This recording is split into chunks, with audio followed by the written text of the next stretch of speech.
Gosselin has an action item for us.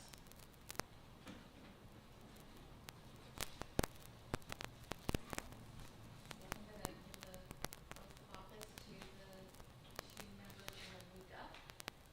Start with Justin. If you stand and raise your right hand. Repeat after me. I, Justin Lehrman, solemnly swear or affirm that I will support the Constitution and will obey the laws of the United States and of the state of Florida, city of Jacksonville Beach, and will faithfully discharge the duties of the office of regular member for the Planning Commission. Congratulations.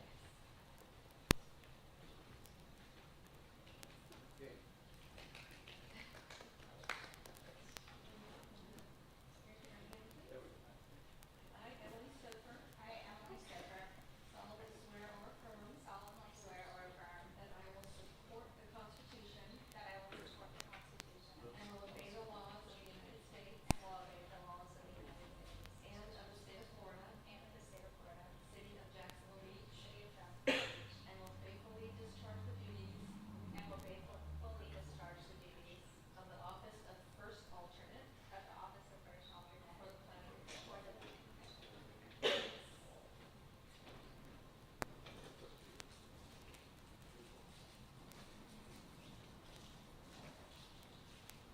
Thank you, Ms. Gosselin. Welcome.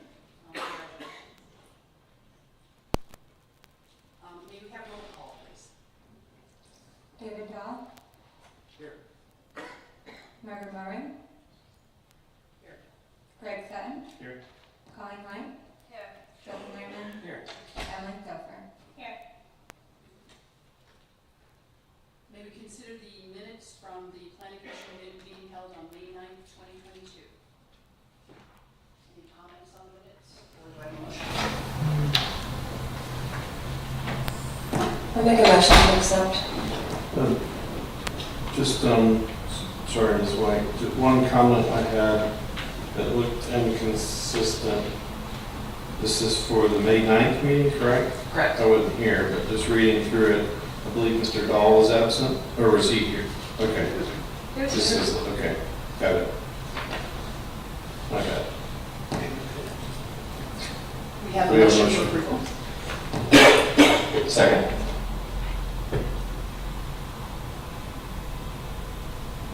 May we have a roll call? All in favor, please indicate by saying aye. Any opposed? Thank you, everyone. Mr. Coakley, do we have any correspondence? Yes, you had several emails on the dais from adjoining property owners and previous owners of property. Some were in support and some were in opposition. Excuse me. Duly noted. Do we have any old business? No. Okay. So I'm going to open the meeting for new business. The Planning Commission meetings are quasi-judicial in nature. All decisions of the Commission will be based on competent, substantial evidence, including testimony provided in this meeting. Any person who is not an applicant or agent that wishes to speak will need to fill out a speaker's card located at the side table by the door and turn them into the clerk. So please do that if you're interested in speaking. Each member of the public will be given 3 minutes to speak on each item. Please refrain from speaking out for the audience, and applause or cheering will not be allowed. And please silence yourself. So with that, Mr. Coakley, if we could begin with new business. Tonight we have conditional use application PC 0822. The property owner is SMV Management LLC. The property is located at 321 North First Avenue. The request is for conditional use approval for a proposed 2-unit multifamily dwelling located in the commercial general C2 zoning district, pursuant to section 34-343-D11 of the Jacksonville Beach Land Development Code. The subject property is located on the south side of First Avenue, just west of A1A, and contains a vacant, non-conforming single-family dwelling constructed in 1931. The building sustained fire damage in the summer of 2020, and in June of 2020, the electrical meter was removed from the building, rendering the structure abandoned. Pursuant to Section 34-622 of the Land Development Code, if a non-conforming use is discontinued or abandoned for a period of more than 6 months, then such use may not be reestablished or resumed, and any subsequent use shall conform to the provisions of the LDC. The use of single-family home is not permitted as a conditional use in C2 zoning or a permitted use. The previous use of single-family was legal non-conforming, as mentioned, but had ceased. The owner was advised that the existing non-conforming use could not be reestablished, and in order to have the residential use on the property, conditional use approval would be required, and the use would have to be multifamily. Based on the lot size and the density requirements of the LDC, we limited the project to just 2 units. Given the overall width of the lot at 25 feet, the proposed design, the variance would need to be approved as well to address potential deficiencies in meeting the code for dimensional standards. I do have one correction that I'll get to in this section here. The adjacent uses are commercial to the east, commercial and multifamily residential to the north.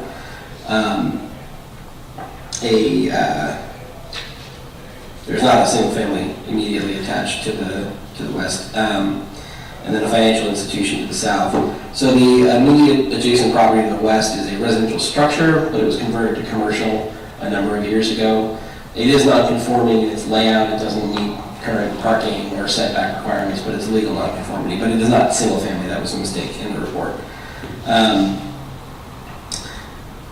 The proposed use of a 2-unit multifamily dwelling is not inconsistent with the surrounding uses and should not negatively impact adjacent uses. Again, the portion about the single family adjacent is not correct. Based on the application and analysis stated in the report, the Planning and Development Department is recommending approval. And again, follow-up would be a variance if they got through this process. So this is the first stop on the train, so to speak. Thank you, Mr. Copeland.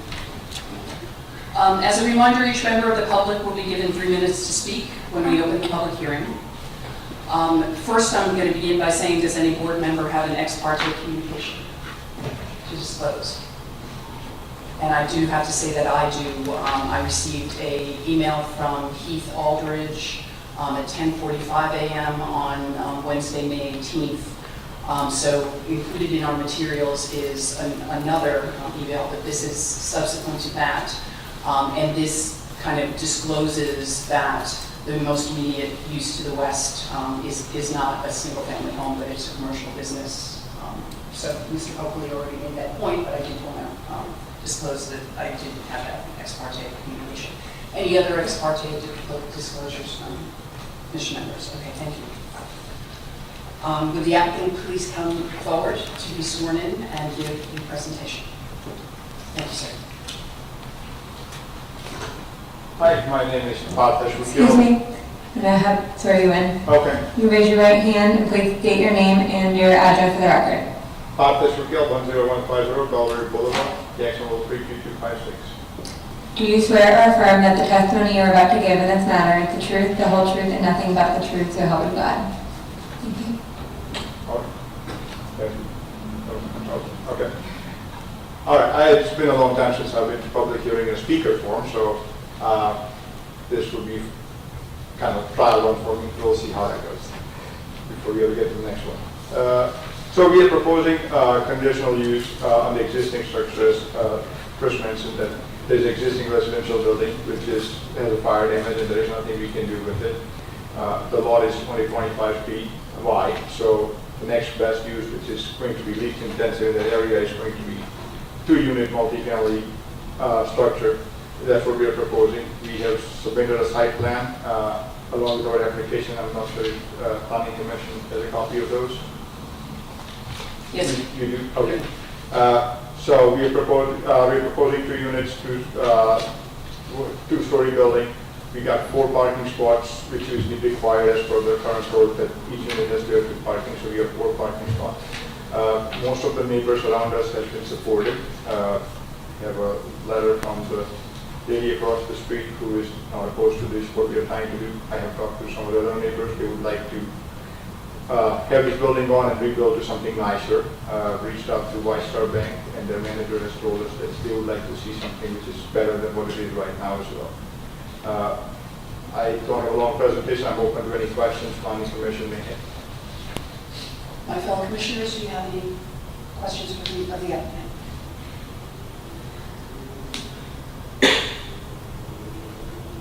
Okay, hearing none, I will now open the public hearing. Do you have any speaker cards?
Okay, I have a card from Ryan Vermey, and forgive me if I'm mispronouncing your name, sir, who is in support of the agenda item but does not wish to speak. Is that correct, Mr. Vermey? I don't need to speak, I don't mind speaking if, I'm in support, but Well, you're certainly welcome to speak should you like to. We'll give you 3 Sure. minutes if you'd like to. sure. So, go on, I'm sorry.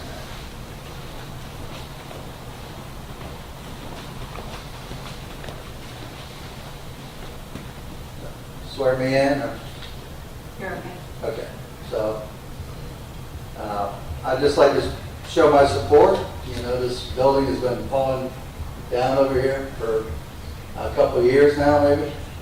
And it's, eyesore, and we're trying to improve the neighborhood over here. So, my office is down the street. I used to live on the same road, and I'd just like to see some improvement. And right now, he's not been able to do anything, and it'd really be nice to be able to pursue to put something nice there. Thank you, sir. Okay. I'm just taking these in the order that they were given to me. Next, I have Justin McGurran. And again, forgive me if I mispronounced your name. That was good. Thank you for coming. Thank you. So I've talked with both Ms. Aldridge and I've also talked to Mr. McKeel, but that was a while ago. And I was originally trying to purchase the property that Mr. McKeel has back when it was for sale. This was about a year ago, a year and a half, something like that.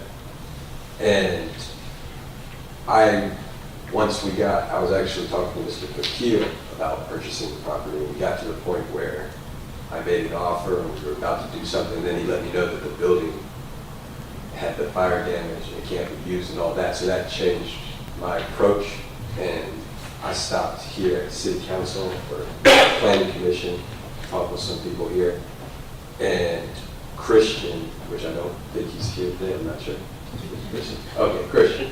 So I talked with you briefly, and one of the approaches that we mentioned, again, this was a year ago, so I'm not expecting anybody to remember, but one of the approaches was if you could acquire the property to the west, which is Miss Aldridge's property, Keith Aldridge, who wrote the email, which those are 2 commercial non-conforming buildings, but since this lot is 20 feet, 25 feet, it's a very tight space in between Lee and Kate's Glass and these buildings to the west, especially if those buildings to the west get demolished and something else gets put there.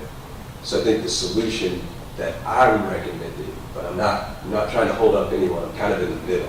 I just wanted to throw this out there because I'm in contact with both parties, is acquiring all 3 of these properties, or sorry, 2 of the properties, but there's 3 lots total.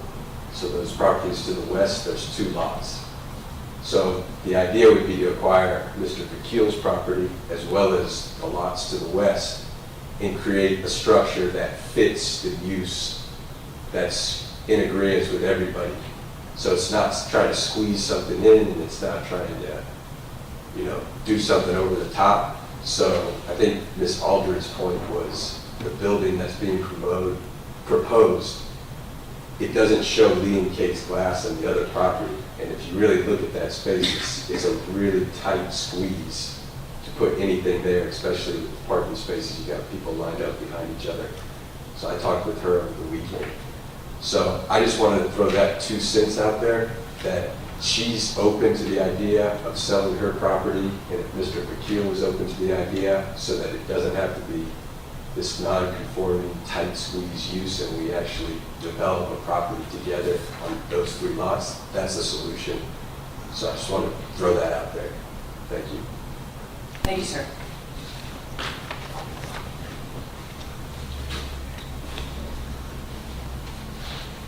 Mark Stillman.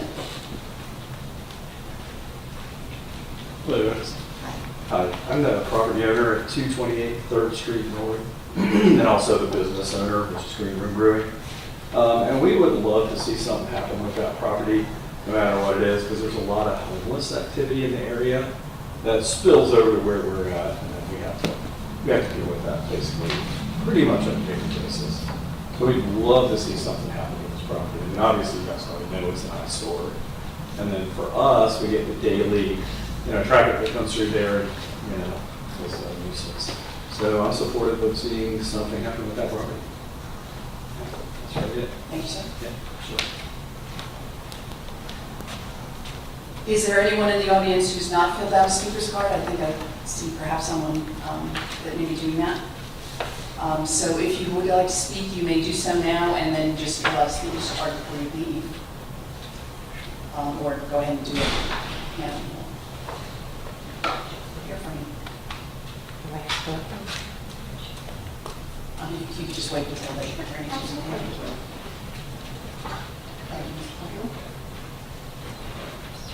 Ms. Childers. Yes, yeah, we got it. I was actually here at the last meeting, and we have a business at 610 3rd Street North, so just down the road. And we've been working with Jacksonville Beach to get that looking nicer. Again, we're wanting to increase the values and increase the appeal of Jack's Beach. And so I'm definitely in support of it, of getting rid of a building that is probably has homeless staying there and does not really provide any positive value. And if we can put something there that's going to provide positive value not only for that property but the properties around it, 100% I'm in support of it. Thank you, ma'am.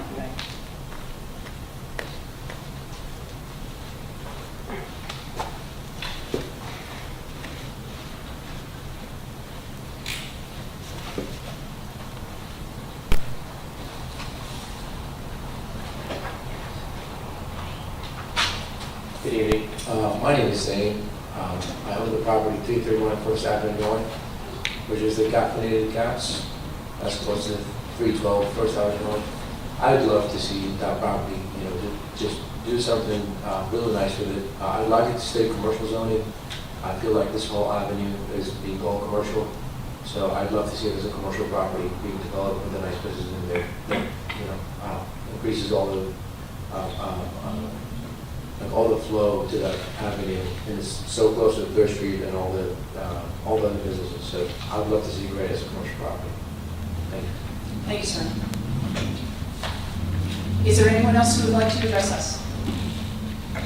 Could I have 10 seconds?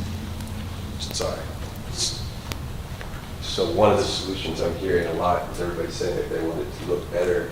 And I think if you just demolish the structure, that would take care of the homeless population.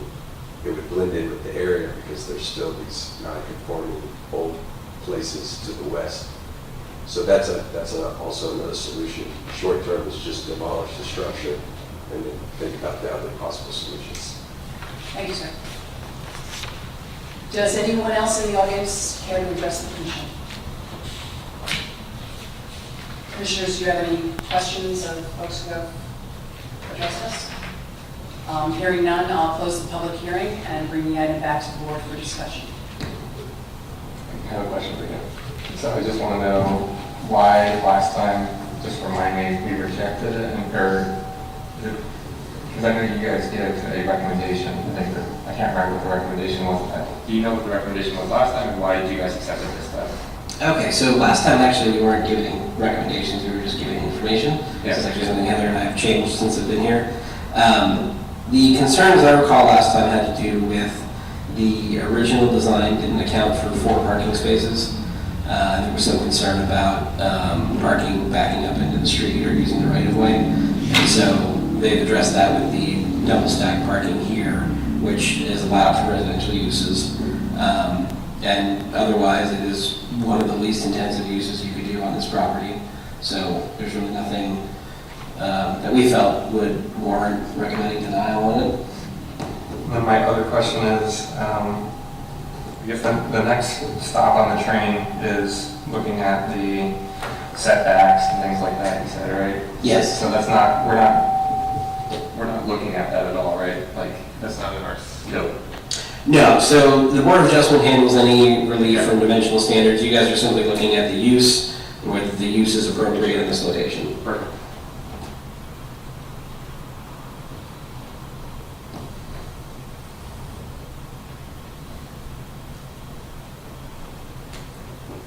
Other questions or comments? What do you guys think of it? Or do you all think of it?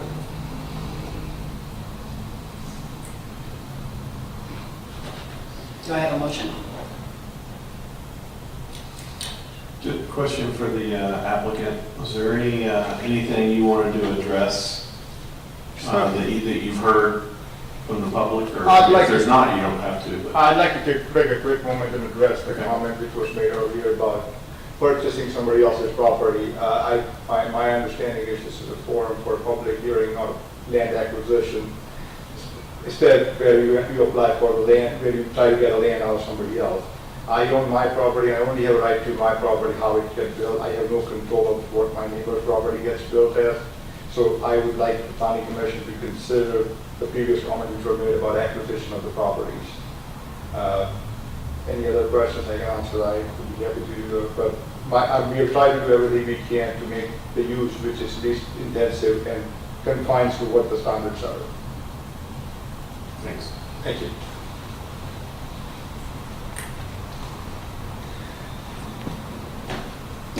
More discussion, or do we have a motion?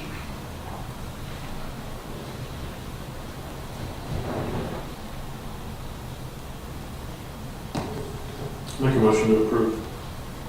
Second. May we have a roll call vote, please? David Dahl, Yes. Greg Sutton, Yes. Colleen White, Yes. Justin Lehrman, Yes. Margaret Morgan. Yes.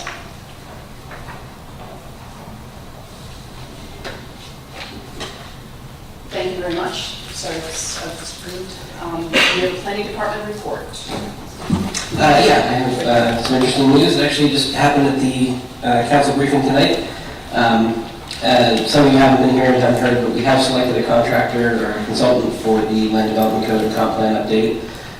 They presented a scope of basically meeting subjects, meeting timeline, and we took that to council. They were agreeable with the overall concept, so now we're going to go through the process of getting the funding approved, final negotiations, contract signing, and hopefully we'll be ready to move forward by June, fingers crossed, maybe the end of June. But we should be, I'm sorry? Oh, Kidney Horton is the company that we hired. And there will be some targeted meetings specifically with this board and the Board of Adjustment. So they want to gather information from you guys on your experiences with the codes. And then once they get through all those hearings and their analysis, they'll come back with a draft and then we'll set the meetings again with you guys and the Board of Adjustment to vet those concepts with you guys because you deal with it so much. Target would be third, fourth quarter of '23. It's changed a couple times as it's gotten pushed back, but it's 18 months, probably 2 years. But the start date's going to be contingent on the contracts and all that, so if we can get started in June, yeah, probably, but it may push into 24. I just have a quick question about the change with you all recommending either accept or deny the application. So I like it a lot, because it, it helps us, gives us insight into you, but would it be worthwhile adding, like, why? Why do you want to accept it? Why do you want to reject it? Or Yeah, how to say this nicely. The Board of Adjustment needed a little bit more work than you guys when I started, so we spent a lot of time working with them and fleshing out their staff reports, because their stuff, more often than not, is likely to get challenged in court, so we wanted to make that process a little bit more airtight. We're going to be working on the staff reports for you guys too, adding in the criteria and some more information and things like that. It's just working our way through. So, exactly, that's what we did with Board of Adjustment. We literally. The reason they advise approval is because it meets the code. yeah, no, I get that, but I want to know specifically, like, because they've already done the research. They said so there was a change from last time to this time. Just tell us real quickly, why did they accept it? Because of what changes? And he answered it. It was just, if it was in the report, I wouldn't have to ask it. Just as a little background, Justin, too, 2 or 3 years ago, the process included a recommendation from staff. Outside counsel at the time advised us to remove the recommendation from the city and go without a recommendation at the end of the application reading. And obviously now, we've gotten some counsel that is comfortable with having that in there. I like having it in there. I think it's great, so. And this is the fourth municipality I work for, and every other one always included a recommendation, so it seemed natural for me. What percentage of the time do they get voted differently from what your recommendation is? Honestly, I don't know that we've gotten that yet, because we've just done a bunch of training with the Board of Adjustment to kind of give them a little bit more to work with. But, I mean, it happens. It's 25%, 15%, I don't know. But, I'd say 10%. yeah, it just depends. I mean, each application is unique, so it's hard to put a number on it. Right. That's true. Any further discussion? Hearing none, the meeting is adjourned.